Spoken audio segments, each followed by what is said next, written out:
Hi, இது Thailand சீரிஸோட part 2 video.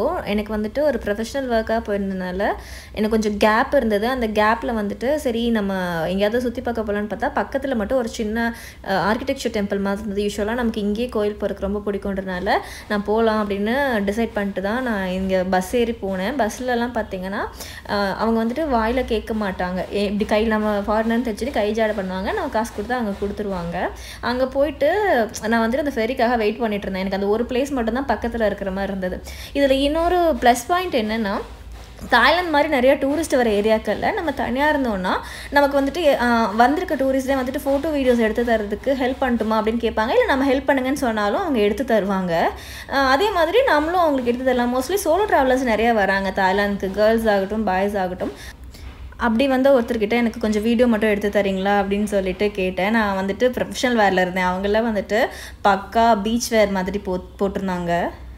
இது இந்தியன்ஸ்க்கு season இல்லை போல், இல்லை இந்தியன்ஸ் வந்துட்டு வந்தால் இந்த மாதிரி டெம்பிள் விசிட்லாம் வரமாட்டாங்க போல். நான் அந்த ஃபெரியில் ஏறினதுக்கப்புறம் பார்க்குறேன், மோஸ்ட்லி எங்கேயுமே இந்தியன்ஸ் கிடையாது, வேறு ஆட்கள் இருக்காங்க. ஒருத்தர் இந்தியன் மாதிரி இருக்காங்களேன்னு போய் கேட்டால் நான் ஸ்ரீலங்கன்ன்றாங்க. அந்த கோவில் வந்துட்டு நம்ம ஃபெரியிலேருந்து பார்க்கும்போதுமே ரொம்ப அழகாக இருக்கும். அந்த ஃபெரி நம்ம போகிற வழி எல்லாமே இந்த மாதிரி சின்ன சின்ன டெம்பிள்ஸ் இருக்கும். நம்ம போய் இறங்க போகிற டெம்பிள் பார்த்திங்கன்னா இந்த மாதிரி ஹைட்டாக இருக்குல்ல, அதுதான். அங்கே போகும்போதே நிறைய பேர் அவங்களோட கல்ச்சுரல் ட்ரெஸ்ஸில் இருந்தாங்க. அவங்க எல்லாருமே ரொம்ப ஸ்போர்ட்டிவாக வரவங்களை ஹாய் சொல்லி வெல்கம் பண்ணாங்க. எனக்கு அந்த கோவில் பார்த்திங்கன்னா அவ்வளோ பிரம்மாண்டமாக தெரியல. எல்லாருமே வாவ் அப்படின்னாங்க. ஆனால் நமக்கு வந்து நம்ம தஞ்சாவூரும் ஸ்ரீரங்கமும் பார்த்ததுக்கு எனக்கு பெருசாக பிரம்மாண்டமாக தெரியல. ஆனால் நம்ம போய்ட்டு அதை பார்க்கணும் அப்படின்னு ஒரு ஆசை மட்டும் இருந்துச்சு. ஐயோ பார்க்க வேண்டாமே அப்படின்னு தோணலை. நம்ம ஊர் கோவில்களுக்கெலாம் உள்ளே போகிறதுக்கு டிக்கெட்லாம் கிடையாது. இல்லை நம்ம பாட்டுக்கு போகலாம், சாமி கும்பிடலாம், வரலாம். நான் அப்படின்னு நினச்சிட்டு போயிட்டேன். ஆனால் அங்கே போய் பார்த்தா டிக்கெட் கவுண்டர் வேறு இருக்குது. டே என்னடா இதை பார்க்குறக்கடா 200 பாட்டு கேட்குறீங்க அப்படின்ற மாதிரி ஆயிடுச்சு. 200 பாட் நம்ம ரேட்டுக்கு கன்வெர்ட் பண்ணும்போது கண்டிப்பாக வந்துட்டு ஒரு 500 ருபீஸ் பக்கமாக வரும்.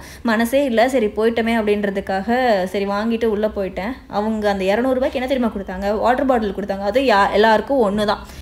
டேய் 500 ரூபாய் வாங்கிட்டு ஒரு 5 ரூபா வாட்டர் பாட்டில் தரீங்களேடான்னு கொஞ்சம் மன வலியாக இருந்தது. சரி வந்துட்டோம் என்ன பண்ணுறது அப்படின்னு சொல்லிட்டு நான் கொஞ்சம் அப்படியே முன்னாடி போக ஆரம்பிச்சிட்டேன். போகும்போது பார்த்திங்கன்னா அந்த ஜெயில் கைதிகளுக்கு வைக்கிற மாதிரி ஒரு சீல் வேறு வச்சு விட்டாங்க. அங்கே வந்து ஃபாரினர்ஸ் கூட நிறையா கைட்ஸ் வந்திருந்தாங்க. அந்த கைட்ஸ் வந்துட்டு அதை பற்றி எக்ஸ்பிளைன் பண்ணிருந்தாங்க. பக்கத்தில் நின்றுட்டு அவங்க என்ன சொல்கிறாங்கன்னு கேட்டுட்டு நம்ம வழக்கம் போல் வீடியோ எடுக்க வந்துட்டோம். நான் ரொம்ப கஷ்டப்பட்டு தனியாக அங்கே ஃபோனை வச்சு இங்கே ஃபோனை வச்சு டைமர் வச்சு எடுத்துகிட்டு இருந்தேன். அதை பார்த்துட்டு ஒரு ஃபாரினர் வந்துட்டு சில ஹெல்ப் யூ அப்படின்னு கேட்டாங்க. எஸ் அப்படின்னு சொல்லிட்டு தான் அவங்க வந்துட்டு ஒரு வீடியோ மட்டும் எடுத்து கொடுக்க சொன்னேன். நம்ம ஃபோட்டோஸ் வந்துட்டு நல்லா வருதா இல்லையான்னு தெரியாது. சரி வீடியோ எடுத்துட்டோன்னா அட்லீஸ்ட் இது ஒரு மெமரியாக இருக்கட்டும் அப்படின்னு சொல்லிட்டு நான் நடந்து போகிறேன், நீங்கள் சும்மா ஒரு வீடியோ மட்டும் எடுத்து கொடுங்க அப்படின்னு அவர் எடுத்து கொடுத்தாரு. அவரும் சும்மா அப்படியே பின்னாடியே வந்து எடுத்து கொடுத்தாரு. எனக்கு அதுவே ரொம்ப சந்தோஷமாக இருந்துச்சு. இங்கே நான் காட்டுறதெல்லாம் பார்த்தீங்கன்னா நம்ம அந்த செராமிக் கப் வாங்குவோம்ல, அது கூட சேர்ந்த களிமண்ணை வச்சு அவங்க வந்துட்டு இந்த மாதிரி அலங்காரம் பண்ணியிருந்தாங்க. எனக்கு இதை பார்த்தப்ப தாஜ்மஹால் தான் ஞாபகம் வந்தது. ஏன்னா தாஜ்மஹாலில் பார்த்தீங்கன்னா இந்த பச்சை சிகப்பு அந்த மாதிரி அங்கேயும் கலர்ஸ் இருக்கும். அதெல்லாம் ரத்தின கற்கள் வச்சு பதிச்சிருப்பாங்க, எம்ராய்டு ரூபி அப்படின்னு. அதே மாதிரி பேட்டர்னில் இது இருக்குது. ஆனால் அவங்க அந்த மாதிரி கற்கள் வச்சு பதிக்காமல் பெயிண்ட் மட்டும் பண்ணியிருக்காங்க. இதெல்லாம் வந்துட்டு அவங்களோட ஏஞ்சல்னு சொல்லுவாங்க. அந்த கீழே ஒரு உருவம் மாதிரி இருந்துச்சுல, அது வந்துட்டு தாய்லாந்தோட ஏஞ்சல். நடக்கிற வழியெல்லாம் இந்த மாதிரி ட்ரெடிஷ்னல் ட்ரெஸ்ஸஸில் பேராக இருந்தாங்க. அது பார்க்குறதுக்கு ரொம்ப அழகாக இருந்தது. நம்ம எப்படி சாரீ கட்டிட்டு பார்த்தோன்னா அழகாக இருக்கும்ல அந்த மாதிரி. இந்த பெயிண்டிங்ஸ்லாம் தொடும்போது வலுவலுன்னு இருந்தது. ஆப்வியஸாக அந்த செராமிக் நம்ம களிமண் இருக்குல்ல, அந்த டீ கப்பெல்லாம் தொடுற மாதிரியே இருந்துச்சு. ஆனால் தூரமாக இருந்து பார்க்கறதுக்கு ரொம்ப அழகாக இருந்துச்சு. அந்த கோல்டன் கலர்லாம் வெயில் பட்டால் அப்படியே மின்னுச்சு. இந்த மாதிரி ஹைட்டில் இப்படி போகக்கூடாதுன்னு வேறு தடை பண்ணி வச்சுட்டாங்க. மேலேயெல்லாம் போயிட்டு ஏதாவது அசம்பாவிதம் நடந்திருக்கலாம், அதனால் அவங்க தடை பண்ணி வச்சுருக்காங்க. மோஸ்ட்லி குழந்தைங்கள கூட்டிகிட்டு வந்து இவங்க காட்டுறாங்க. அங்கே உள்ளூருக்குள்ள இருக்கிற மக்களுமே கூட்டிகிட்டு வராங்க, தாய் பீப்புளுமே கூட்டிகிட்டு வந்து ஒவ்வொன்றையாக சொல்லித்தராங்க. இந்த மாதிரி ஃபோட்டோ ஷூட்ஸு, மாடலிங் ஷூட்ஸ் எல்லாமே நடந்துகிட்டு இருந்துச்சு. அவங்களோட எனக்கு ட்ரெஸ்ஸிங்ஸ் ரொம்ப பிடிச்சிருந்தது. அவங்களோட மேக்கப்பும் அவ்வளோ அழகாக இருந்துச்சு. ஏன்னா அவங்க பார்க்குறக்கே பொம்மை மாதிரி இருந்தாங்களா. இந்த பெரிய கோயிலில் பொம்மைங்க நிற்கிற மாதிரி இருந்துச்சு. அதுக்கப்புறம் பக்கத்துலேயே பார்த்திங்கன்னா இந்த மாதிரி கோல்டன் டெம்பிள் மாதிரியும் அங்கே உள்ளே இருந்துச்சு. அங்கே பார்த்திங்கன்னா புத்தர் ஸ்டாச்சு இருந்துச்சு. இந்த இடத்துல மாங்ஸ் இருந்தாங்க. நம்ம அந்த புத்தர்கிட்ட என்ன வேண்டுனாலும் கிடைக்கும் அப்படின்றது அவங்க நம்பிக்கை. மோஸ்ட்லி தாய்லாந்தில் பார்த்திங்கன்னா இந்த மாதிரி கோல்டன் புத்தாஸாக இருக்கும். அவங்க ஆர்கிடெக்சரும் வித்தியாசமாக இருக்கும். கிட்டத்தட்ட கொஞ்சம் சைனாவோட டாமினேஷன் இருக்கிற மாதிரி இருக்கும் அவங்க ஆர்கிடெக்சரில். அதை பார்த்து தழுவல் அதிகமாக இருக்கும்னு நான் சொல்கிறேன். அந்த கோயில் ஒரு மாதிரி ஒயிட் சிமெண்ட்டில் அங்கங்கே பெயிண்ட் பண்ண மாதிரி இருந்துச்சுன்னா, இது ஃபுல்லாகவே கோல்டாக இருந்துச்சு. அது பக்கத்துலேயே இருக்கும். நிறையா பேர் வந்துட்டு அந்த பெருசை பார்த்துட்டு இந்த சின்ன டெம்பிளை பார்க்காம போயிடுறாங்க. இந்த மாதிரி நிறையா புத்தாஸ் இருந்துச்சு. இது பார்க்குறதுக்கு ஃபுல்லாக கோல்டில் அலங்காரம் பண்ண மாதிரி இருந்துச்சுன்னு வச்சுக்கோங்களேன். இங்கே நிறையா அவங்களோட கிங்ஸ் அண்ட் குயின்ஸோட வரலாறு அந்த மாதிரிலாம் நிறையா எழுதி வச்சுருந்தாங்க. அவங்க ஃபோட்டோஸு, அவங்களோட ஸ்டாச்சூஸ் எல்லாமே இருந்துச்சு. இதெல்லாம் ஒரு ரதம் மாதிரி வச்சுருந்தாங்க. நம்ம ரதங்களில் பார்த்திங்கன்னா குதிரை இருக்கும்ல, இவங்க ரதங்களில் வந்துட்டு அந்த சிங்கம், யாழி மாதிரி ஒரு வித்தியாசமான விலங்கு இருக்கிற மாதிரி இருக்குது. இந்த யாழியுமே நம்ம கோயில்களில் தான் அதிகமாக பார்த்துருப்போம். இது பார்த்திங்கன்னா இவ்வளோ அழகாக வேலை செஞ்சுருந்தாங்க. ஆனால் இது எதுவுமே வந்துட்டு ரியல் ஸ்டோன்ஸ் மாதிரி தெரியல, உண்மையான ரத்தின கற்கள் கிடையாது, சும்மா அலங்கார கற்களாக வச்சுருக்காங்க. ஆயிரம் தான் சொல்லுங்கள், நம்ம ஊர் கோயில்களுக்கு தங்க கவசம் போடுறத விடவா இதெல்லாம் அழகாக இருக்குது அப்படின்னு தோணும். ஆனால் வெளிநாடு போகிறக்கு நம்ம பார்த்துட்டு வரலாம். இந்த கோயில் முடிச்சோடனே பக்கத்துலேயே ஒரு சின்ன மார்க்கெட் மாதிரி இருந்துச்சு. அதை பார்க்கணும், இல்லை அங்கே ஏதாவது வாங்கலாம் அப்படின்னு தோணுச்சு. எனக்கு வந்து தாய் ஃபுட் ரொம்ப பிடிக்குன்றதுனால இதை முடிச்சுட்டு நான் அங்கே போயிட்டேன். பக்கத்துலேயே இருந்ததுனால வாக்கபிள் டிஸ்டன்ஸு. இது பார்த்திங்கன்னா ஒரு நைட்டு லைஃப்க்கான மார்க்கெட் மாதிரியே அழகாக டெக்கரேட் பண்ணி வச்சுருந்தாங்க. உள்ளே போனோடனேமே அவ்வளோ வைப், எல்லா கடைகளுமே ஓப்பனில் இருந்துச்சு. பிகாஸ் அவங்க ஏதோ ஈவினிங் மேலே தான் அந்த கடை இருக்கும்னு நினைக்கிறேன்.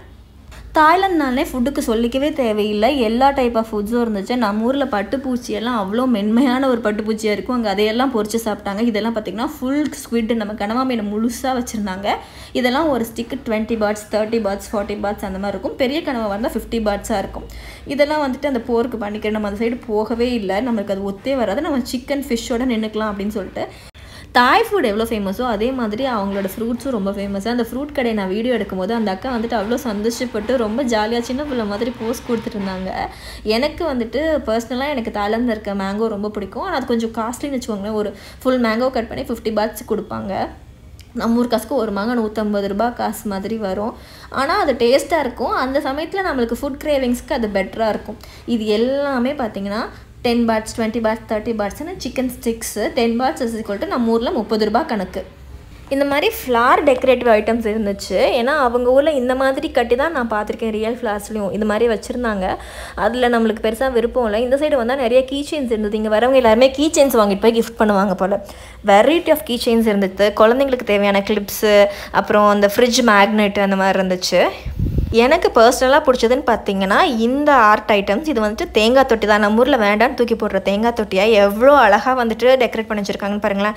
இந்த மாதிரி வரைஞ்சிட்டாங்க. வரைஞ்சிட்டு இதை 100 பாட்டுக்கு கொடுக்குறாங்க. 100 பாட்னா நம்ம ஊர் காசுக்கு 250 ரூபாயில் கொடுக்குறாங்கன்னு வச்சுக்கோங்களேன்.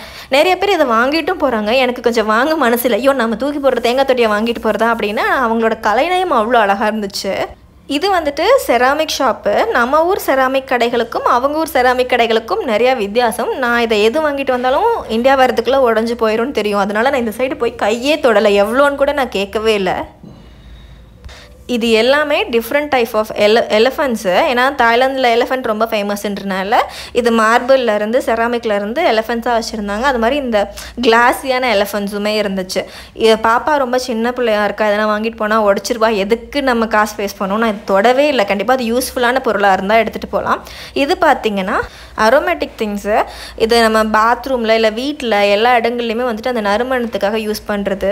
இது தாங்க முக்கியமான விஷயம். எனக்கு இந்த கடையை விட்டு வர்றதுக்கு மனசே இல்லை. இங்கே இருக்கிற எல்லா லைட்டோட அந்த டெக்கரேட்டிவ் ஐட்டம்ஸும் தேங்காய் தொட்டி தான். ஒரு பெரிய தேங்காய் தொட்டியில் ஓட்டை போட்டு கார்வ் பண்ணி அந்த மாதிரி அழகாக வச்சுருக்காங்க. வின்சிம்ஸும் தேங்காய் தொட்டி. அப்புறம் அந்த பூ வைக்கிறோம்ல அது தேங்காய் தொட்டி. என்னடா நாங்கள் தூக்கி போகிறதுல இவ்வளோ அழகாக செஞ்சுருக்கீங்க அப்படின்ற மாதிரி இருந்துச்சு. இதெல்லாம் பாருங்களேன், ஹேங்கர்ஸ் தான் அவ்வளோ அழகாக இருக்குது. கீழே 1 40 பாட்டு 3 100 பாட்டுன்னு போட்டிருக்காங்களே, வேறு ஒன்றுமே இல்லை. பெயிண்ட் கூட பண்ணல, அது சும்மா அழகாக கட் பண்ணி வச்சுருக்காங்க. அதனால அது 3 100 பாட்டா. இதெல்லாம் வாங்கிட்டு போயிருந்தால் எங்கள் அம்மா வீட்டுக்குள்ளே விட மாட்டாங்க. அதனால் இதெல்லாம் கையே வைக்கல. அந்த லைட்ஸ் மட்டும் வாங்கணும்னு ஆசையாக இருந்துச்சு. ஆனால் எனக்கு தேங்காய் தொட்டிக்கு அவ்வளோ காசா அப்படின்ற மனசு அடிச்சிச்சு. அந்த கடைக்கு பக்கத்துலேயே அந்த லைட்டு கடை இருந்துச்சு. இது அந்த டெக்கரேஷன் பண்ணுறதுக்கெலாம் யூஸ் பண்ணுவோம்ல. கம்பேரிட்டிவ்லி நம்ம ஊர்லேயும் இந்த ஊர்லேயும் ஒரே மாதிரி காசாக இருந்ததுனால அதை வாங்கலை. அப்படியே சுற்றி பார்க்கலான்னு வந்தால் ட்ரெஸ்ஸஸ் எல்லாம் இருந்துச்சு. ட்ரெஸ்ஸஸும் நான் தனியாக ஒரு நெக்ஸ்ட் பார்ட் போடுறேன். நான் பெருசாக ட்ரெஸ்ஸஸ் வாங்கலை. எனக்கு அங்கே இருக்கிற ட்ரெஸ்ஸஸ் பெருசாக அட்ராக்ட் பண்ணல, இல்லைனா கொஞ்சம் கிளாமராக இருந்துச்சு. அதுக்கப்புறம் பார்த்திங்கன்னா நான் இது வித்தியாசமாக பார்த்தேன். நம்ம ஊரில் தான் இதெல்லாம் இருக்குன்னு பார்த்தா இங்கேயும் வச்சுருக்காங்க. இதுதான் உண்டிகோல். எனக்கு ஆச்சரியம் அது என்னடா அது தாய்லாண்டில் உண்டிகோல் இருக்கா, நம்ம ஊரில் உண்டிவில்னு சொல்லுவோம்ல, பெரிய ஆச்சரியம். இவங்க ஊரில் நான் வாங்கணும்னு அதிகமாக ஆசைப்படுற பொருள் பார்த்திங்கன்னா இந்த ஹேண்ட்மேட் பேக்ஸ் தான். நான் 2019 தாய்லாந்து வரும்போது அந்த பேக்ஸ்லாம் இங்கே மட்டும்தான் இருந்தது. இப்போ இந்தியாவில் கிடைக்குது. எனக்கு ஒரு 2-3 பேக்காவது வாங்கணும்னு ஆசை. ஆனால் அவங்க சொல்கிற ரேட்டை கேட்டுட்டு நான் ஒரு பேக்கு கூட வாங்காமல் திரும்பி வந்தேன். ஏன்னா அவ்வளோ காஸ்ட்லி. அது காஸ்ட்லியாக இருந்தாலும் அது ஒர்த்தான்னு தெரியல. எங்கேயாவது நனைஞ்சிருச்சுன்னு வைங்களேன், அது என்னத்துக்கு ஆகும்னே தெரியல. அதுக்கப்புறம் பாப்பாவுக்கு ஒரு ஷூ வாங்கலாம் அப்படின்னு சொல்லிட்டு வந்தேன். வந்ததில் வந்துட்டு ஒன்று வாங்கிட்டேன். அந்த பிங்க் கலரில் இருக்குல்ல, லாவெண்டர் அண்ட் பிங்க்கு, அதுதான் வாங்கினேன். குட்டீஸ்க்கு நிறைய ஷூஸ் இருந்துச்சு. செப்பல்ஸும் ரொம்ப சாஃப்டாக இருந்துச்சு. அதுக்கப்புறம் திருமண மூலையெல்லாம் ட்ரெஸ்ஸு கடையாக தான் இருந்தது. எனக்கு வந்து தாய்லாந்தில் ஒரு மாதிரி க்ரஷ்டு மெட்டீரியல் போடுறதுக்கு ரொம்ப சாஃப்டாக இருக்கும். அந்த மாதிரி இருந்தால் பெட்டராக இருக்கும்னு தேடிட்டு இருந்தேன். அப்புறம் இந்த மாதிரி ஃபோன் கேசஸ்லாம் இருக்கும். நான்லாம் வந்துட்டு ஃபோன் வாங்கினப்போ ஒரு கேஸ் வாங்கினா அந்த ஃபோனை 8 வருஷம் யூஸ் பண்ணாலும் அந்த வரைக்கும் அதே கேஸை யூஸ் பண்ணுறாரு. நான் போய் புதுசு வாங்குவேன்னா சரி நம்ம ரிதம்காக ஏதாவது தேடலாமே குழந்தைங்களுக்காக அப்படின்னு சொல்லிட்டு தேடிட்டு இருந்தேன். பெருசாக எதுவும் செட் ஆகலை. திரும்ப வெளியே வந்து பார்த்தா இந்த மாதிரி பிளான்ட் ஐட்டம்ஸ்லாம் இருந்தது. நிறைய அடேனியம்ஸ் இருந்தது. போன்சாய் ட்ரீஸ் இருந்துச்சு. போன்சாய்லாம் பார்த்தீங்கன்னா இது எவ்வளோ வருஷம்டா அப்படின்னு கேட்டால் அவன் சொல்கிற 20 வருஷத்து மரம் அப்படின்னு. 20 வருஷத்து மரமாக இத்தினோன்னு இருக்குதுன்ற மாதிரி இருந்தது. நம்ம ஊரில் இந்த விவசாய கண்காட்சிக்கெல்லாம் போட்டால் சின்ன சின்ன பேக்கெட்டில் வந்துட்டு விதைகள் விற்பாங்கள்ல, அந்த மாதிரி விற்றுருக்காங்க.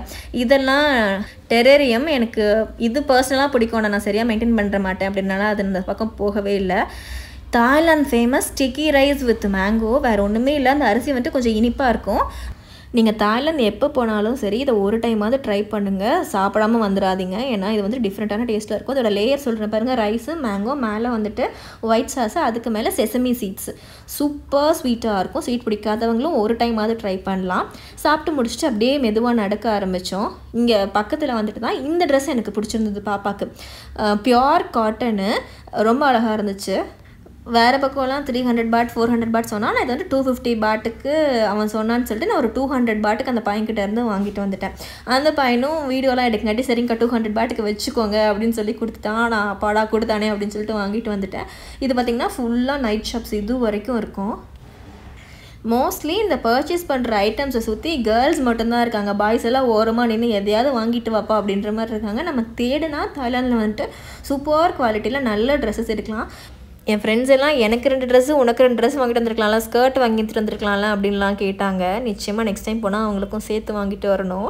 எல்லாமே அவ்வளோ சூப்பராக இருந்துச்சு. இந்த வீடியோ உங்களுக்கு பிடிச்சிருந்தது, யூஸ்ஃபுல்லாக இருந்துச்சுன்னா சப்ஸ்கிரைப் பண்ணிட்டு லைக் பண்ணிட்டு போயிடுங்க. Thank you so much.